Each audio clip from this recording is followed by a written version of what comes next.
March 18, 1944. Lille, occupied France. Marcel Duchamp kneels in the shadows beneath a German Opel Blitz transport truck, a hacksaw in his hand, and 6 minutes before the next guard patrol. Above him, the truck's rear axle housing gleams in the dim light from a distant street lamp.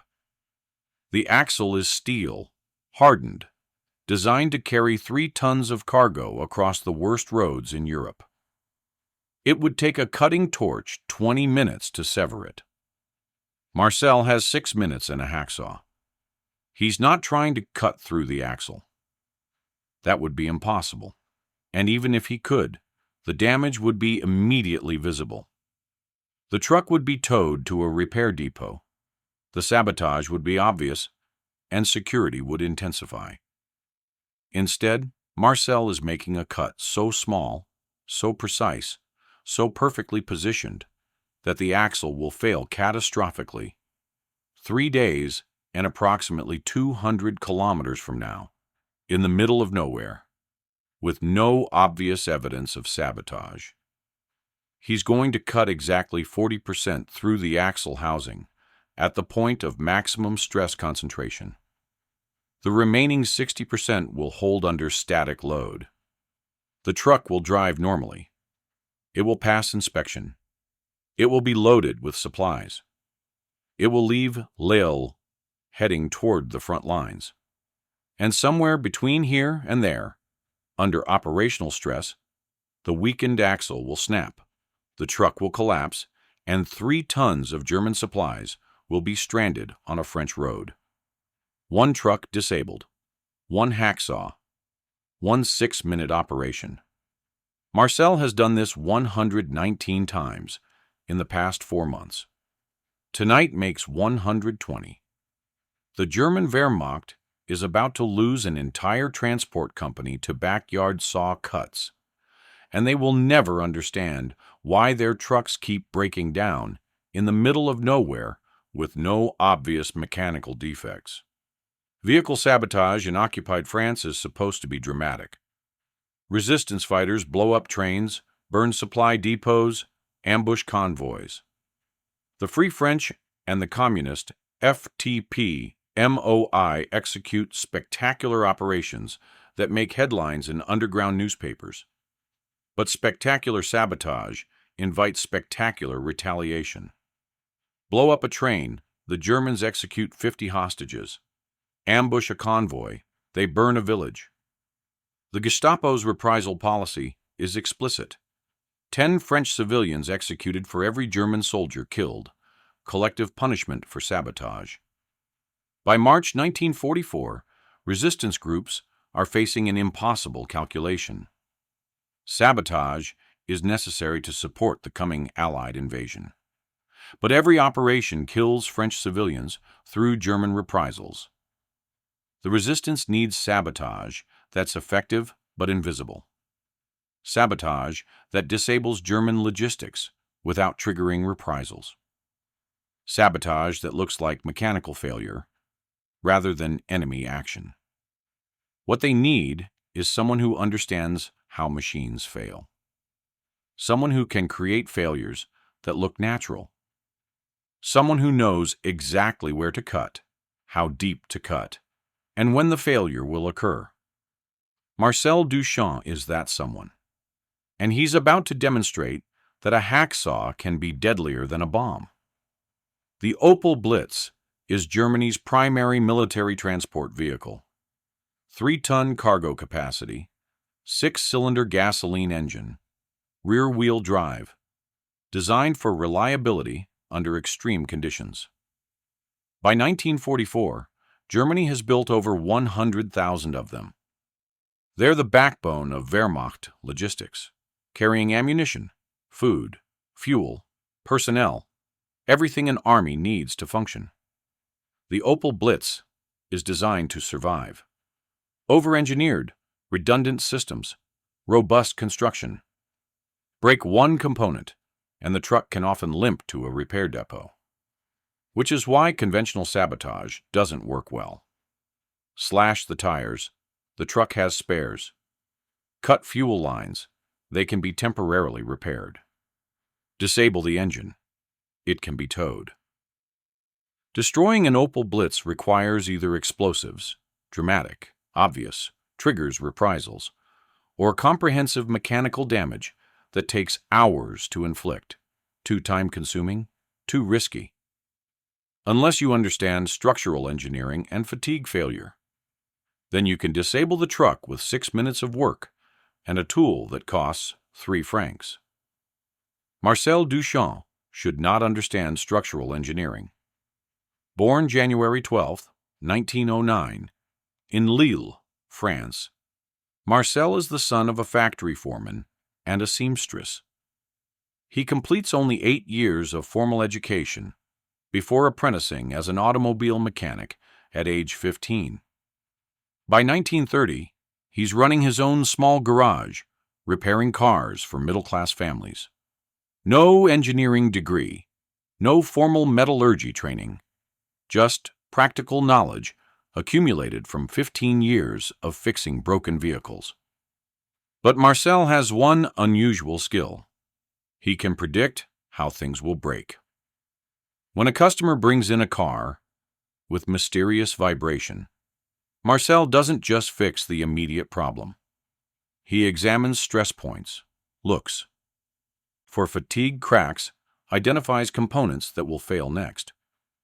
His diagnostic accuracy is uncanny.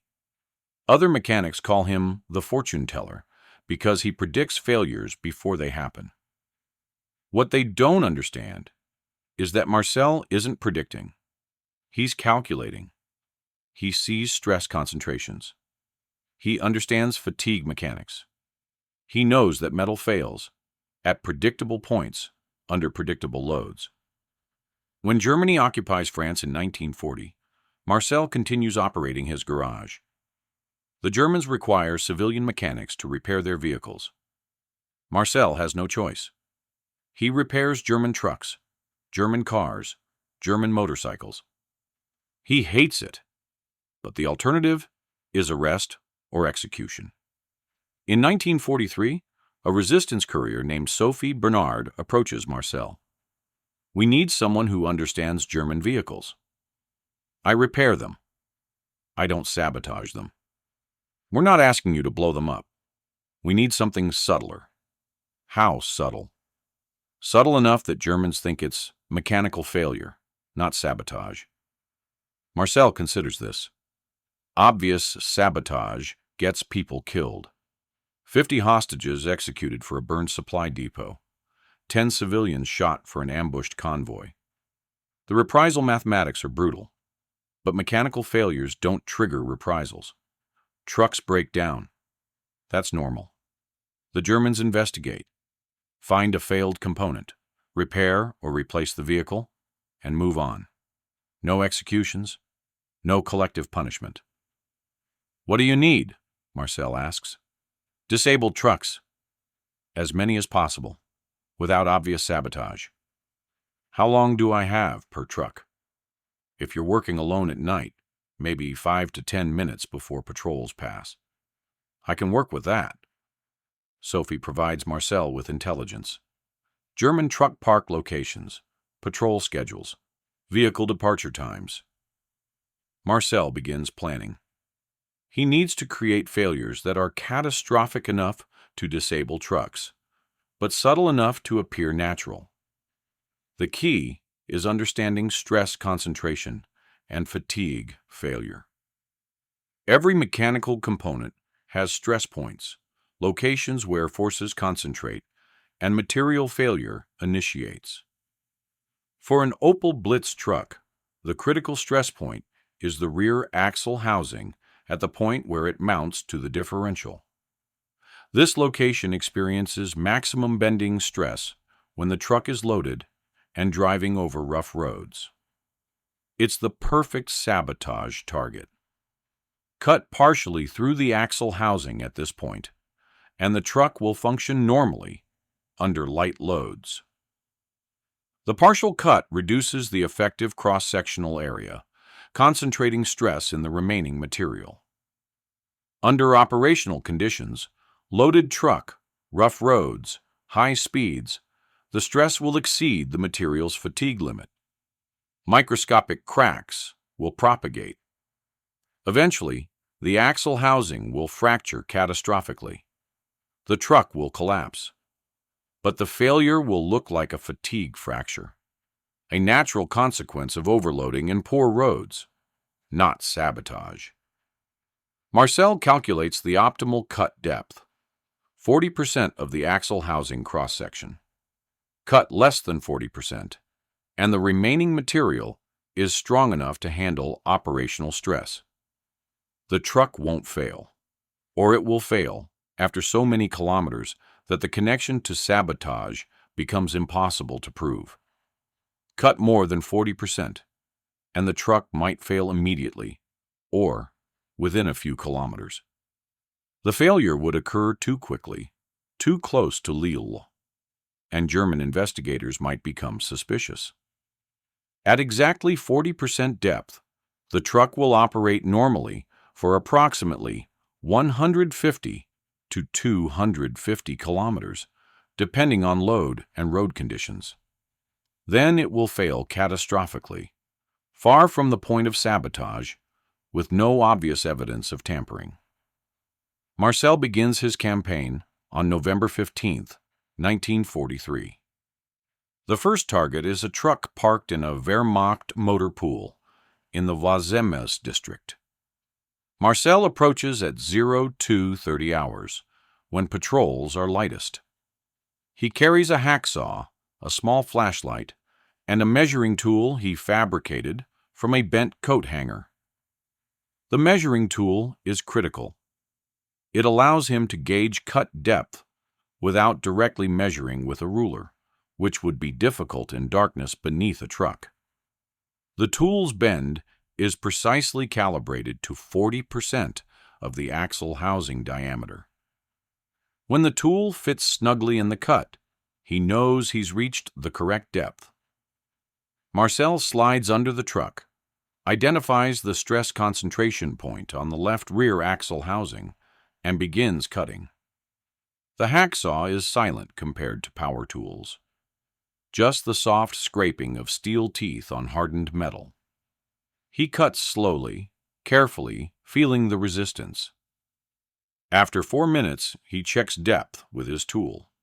Not quite deep enough. He continues cutting. At 6 minutes, the tool fits perfectly. The cut is 40% through. Marcel withdraws, erases his tracks in the dust, and disappears into the night. The truck departs Lille 3 days later, loaded with ammunition crates destined for the Atlantic Wall fortifications. It travels 187 kilometers before the weakened axle housing fractures on a rough road near Amiens. The truck collapses, spilling ammunition across the road. German maintenance personnel arrive, inspect the failure, and conclude: fatigue fracture due to overloading and inadequate maintenance. The truck is scrapped. The axle housing is not forensically examined because fatigue failures are common. No sabotage is suspected. Marcel learns about the failure through resistance intelligence networks. He's pleased. The technique works. Over the next 4 months, November 1943 through March 1944, Marcel sabotages 119 more German trucks, using the same method. He works alone, always at night, always in different locations. He varies his targets: Opel Blitz trucks, captured French Renault trucks used by Germans, even some larger Mercedes-Benz vehicles. For each vehicle type, he calculates the optimal stress point and cut depth. The technique is always the same: 40% partial cut at maximum stress concentration point, creating a time-delayed failure that looks like natural fatigue. The results are devastating to German logistics. November 1943. 8 trucks sabotaged, 6 confirmed failures within 2 weeks. December 1943. 24 trucks sabotaged, 19 confirmed failures. January 1944. 31 trucks sabotaged, 27 confirmed failures. February 1944. 34 trucks sabotaged, 29 confirmed failures. March 1944. 23 trucks sabotaged through the 18th. 19 confirmed failures so far. Total: 120 trucks sabotaged, 100 confirmed catastrophic failures. The German Wehrmacht is losing trucks faster than they can replace them, and they have no idea why. By March 1944, German vehicle maintenance officers in northern France are panicking. Major Franz Holtzmann, responsible for Wehrmacht motor transport in the Lille sector, reviews failure reports and sees a pattern that makes no sense. We're experiencing axle housing failures at 3 times the expected rate. Why? His chief mechanic, Feldwebel Ernst Krieger, has no answer. The failures appear to be fatigue fractures, Herr Mayer, consistent with overloading and poor road conditions. But these trucks are not overloaded. We maintain strict weight limits, and the failures are occurring on good roads and bad roads. There's no pattern. Perhaps the axle housings are defective. A bad production batch? These trucks come from different factories, different production dates. It's not a manufacturing defect. Then, I don't know, Herr Mayer. Holtzmann orders comprehensive inspections of all trucks in the Lille motor pools. Maintenance crews examine axles, looking for cracks, wear, damage. They find nothing. The trucks that haven't failed yet appear mechanically sound. They don't think to look for partial cuts, because partial cuts shouldn't exist. Why would someone cut partway through an axle and stop? It makes no sense. Either you cut all the way through, obvious sabotage, or you don't cut at all. Cutting partway through achieves nothing, except it achieves exactly what Marcel wants: time-delayed catastrophic failure that looks natural. The German investigation concludes that the failures are due to inadequate French road infrastructure and excessive operational demands. They recommend reducing loads and speeds. This helps slightly, but trucks continue failing because the damage is already done. You can't uncut a partial cut. On March 19, 1944, the Gestapo gets involved. They've noticed that vehicle failures are concentrated in the Lille region. Perhaps it's sabotage. Hauptsturmführer Klaus Brenner orders interrogation of French mechanics who have access to German vehicles. 32 mechanics are arrested, including Marcel Duchamp. Marcel is taken to Gestapo headquarters in Lille. The interrogation is brutal, but not immediately focused on vehicle sabotage. The Gestapo suspects him of being a resistance member, which he is, but they don't specifically ask about truck axles. You repair German vehicles. Do you sabotage them? No, I repair them properly. My work is documented. You have access to military motor pools. Only when German officers bring vehicles to my garage. I don't have access to motor pools. This is technically true. Marcel sabotages trucks in motor pools, but he doesn't have official access. He breaks in at night. Have you noticed anything suspicious? Other mechanics damaging vehicles? No. German vehicles are well built, but they're overworked. France's roads are terrible. Breakdowns are inevitable. Brenner has no evidence. The truck failures show no obvious sabotage. Marcel's repair work is documented and professional. After 8 hours of interrogation and moderate torture, they release him with a warning. Marcel knows he's been lucky. The Gestapo is looking for sabotage, but they're looking for the wrong kind. They're looking for cut fuel lines, drained oil, sugar in gas tanks. Obvious damage. They're not looking for precision cuts at stress concentration points. But Marcel decides to stop. 120 trucks is enough. The risk is too high. He returns to his garage and resumes normal repair work. Over the next 3 months, March through May 1944, the remaining sabotaged trucks fail. Final tally: 120 trucks sabotaged, 114 confirmed catastrophic failures, 6 trucks either repaired before failure or failures not reported. The average failure occurred 198 kilometers from Lille, 4.3 days after the vehicle was sabotaged. The German Wehrmacht lost 114 trucks without ever discovering they were sabotaged. June 6, 1944. D-Day. Allied forces invade Normandy. The German response is delayed by logistics failures.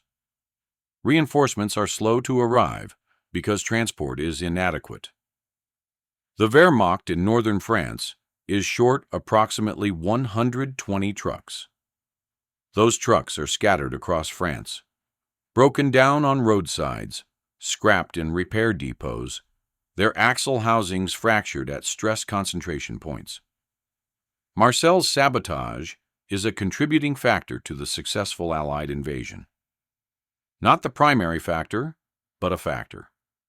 114 disabled trucks means delayed reinforcements, disrupted supply lines, reduced German mobility at the critical moment. Post-war analysis by Allied intelligence estimates that vehicle sabotage in occupied France delayed German reinforcements to Normandy by an average of 12 to 18 hours. That delay allowed Allied forces to establish beachheads before German panzer divisions could respond in force. Marcel's 114 trucks represent approximately 3% of total German transport capacity in northern France. A small percentage, but in warfare, small percentages at critical moments determine outcomes. August 1944. Lille is liberated by Allied forces. Marcel returns to normal life, repairing civilian vehicles. The Free French government offers recognition for resistance activities. Marcel declines. I cut some trucks. Other people risked their lives in combat. They deserve recognition. I don't. But Sophie Bernard, the resistance courier who recruited Marcel, insists on documenting his work. She submits a report to the provisional government describing Marcel's sabotage campaign. The report is classified. The technique is too effective to publicize. If the methodology becomes widely known, future enemies might use it. Better to keep it quiet. In 1947, French military intelligence interviews Marcel as part of a study on effective sabotage techniques. Monsieur Duchon, your partial cut technique disabled 114 German trucks without triggering reprisals. Why did the Germans never suspect sabotage? Because I made the failures look natural. Fatigue fractures are common in overworked vehicles. The Germans saw what they expected to see: mechanical failures caused by poor maintenance and bad roads. How did you determine the optimal cut depth? Experience. I've been diagnosing vehicle failures for 20 years. I know where trucks break and why. I just accelerated the process. Could this technique be used against French military vehicles? Yes. That's why you should improve quality control on vehicle inspections. Check for partial cuts at stress concentration points. It takes 30 seconds per vehicle. The French military adds axle housing inspection to standard vehicle maintenance protocols. The inspection specifically looks for partial cuts, scratches, or unusual wear patterns at stress concentration points. The Marcel Duchamp technique becomes classified training material for military vehicle inspectors. But it's never publicly discussed. Marcel Duchamp returns to his garage and works as a mechanic for another 30 years. He retires in 1977 at age 68. He never speaks publicly about his wartime activities. In 1983, a French military historian named Jacques Mercier researches resistance sabotage operations in northern France. He discovers classified reports mentioning a mechanic who disabled 114 German trucks. He tracks down Marcel, now 74 years old. Monsieur Duchamp, is it true you sabotaged 114 German trucks? I sabotaged 120. Only 114 failed. 6 either got repaired before failure, or the failures weren't reported. I consider those 6 to be professional failures on my part. Professional failures? I calculated that 40% cut depth would cause failure within 250 kilometers. If some trucks exceeded that, my calculations were wrong. You're upset that 6 trucks out of 120 didn't fail? I'm a mechanic. Precision matters. 95% success rate is acceptable, but not ideal. Mercier is amazed. You disabled 114 German trucks, and you're focused on the 6 that didn't fail? The 6 that didn't fail might have carried supplies that killed Allied soldiers. I don't know. That's why precision matters. Mercier attempts to publish an article about Marcel's technique. The French military censors reject it. Sabotage methodologies remain classified. Publication is forbidden. The article is not published until 1998, after the relevant documents are declassified. By then, Marcel is 89 years old and living in a nursing home. The article appears in a specialized military history journal. It's read by approximately 800 people, mostly military historians and vehicle engineers. The German perspective on Marcel's sabotage campaign is documented in captured Wehrmacht logistics reports. A report dated April 1944 states, "Unusual rate of axle housing failures in Lille sector. Cause unknown. Fatigue testing of surviving axle housings reveals no manufacturing defects. Recommend increased maintenance intervals and reduced operational loads." The Germans never discovered the sabotage. Post-war interrogations of Wehrmacht vehicle maintenance personnel confirmed they attributed the failures to poor roads and overloading, not enemy action. One captured German maintenance officer interviewed in 1946. "We lost many trucks in France to mechanical failures. The roads were terrible, and we pushed vehicles beyond their design limits. The French resistance was more focused on dramatic operations, trains, and bridges. They didn't sabotage individual vehicles. That would have been too much work for too little effect." He was wrong. Marcel sabotaged 120 vehicles. The effect was 114 disabled trucks at the critical moment of the war. Modern vehicle forensics would detect Marcel's technique immediately. X-ray inspection, ultrasonic testing, and automated inspection systems can identify partial cuts that are invisible to visual inspection. But in 1944, those technologies didn't exist.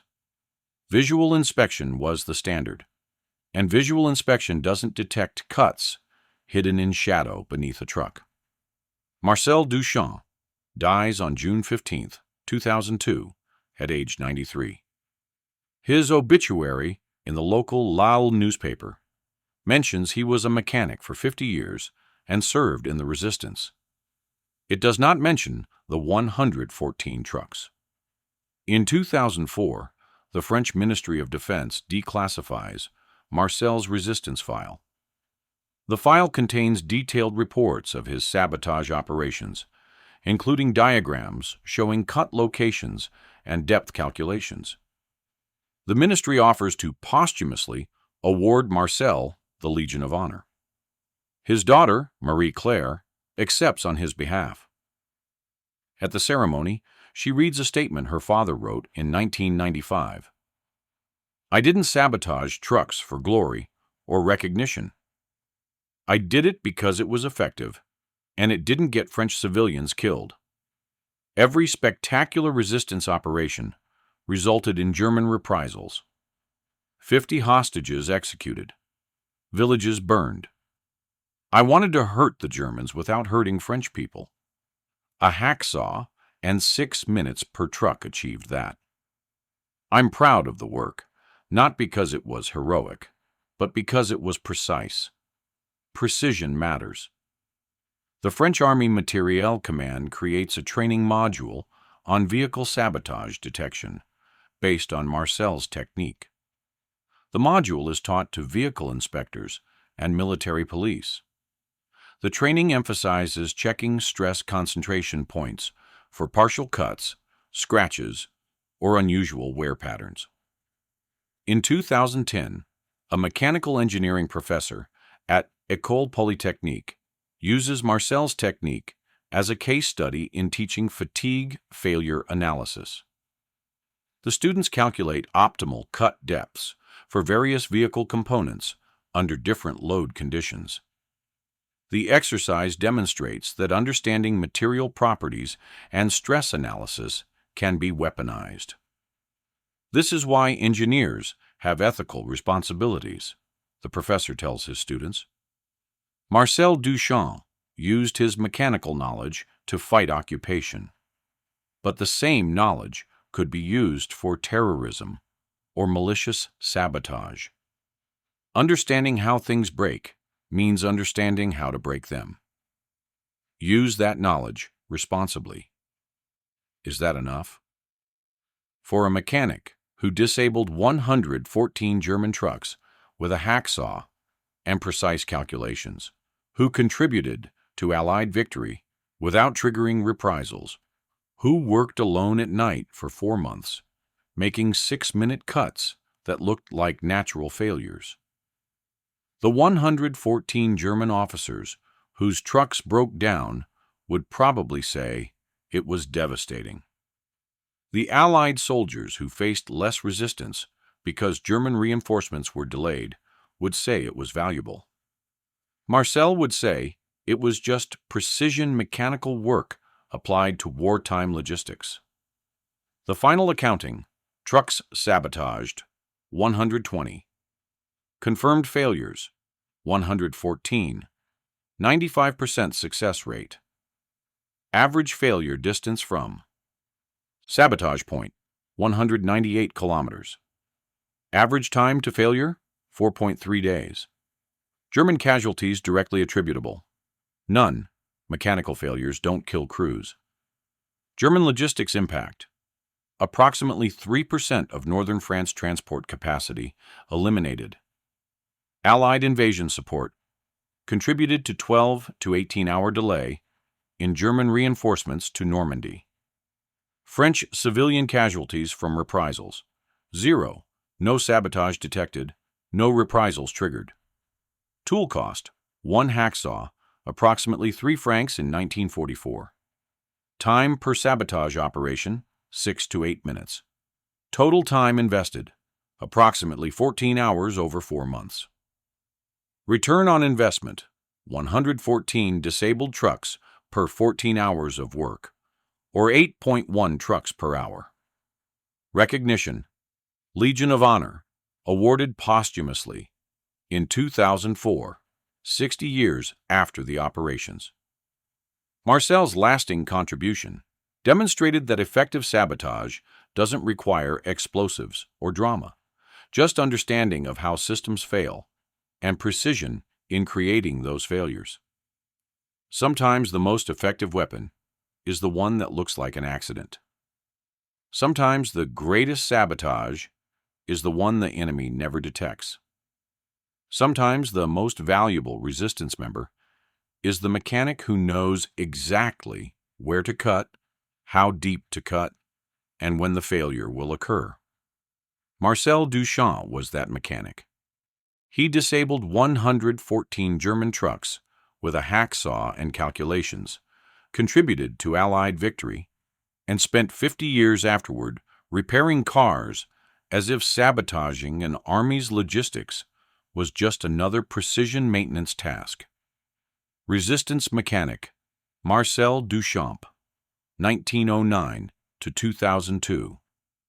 The man who understood that 40% of an axle housing, removed at the right place, is worth more than a ton of explosives.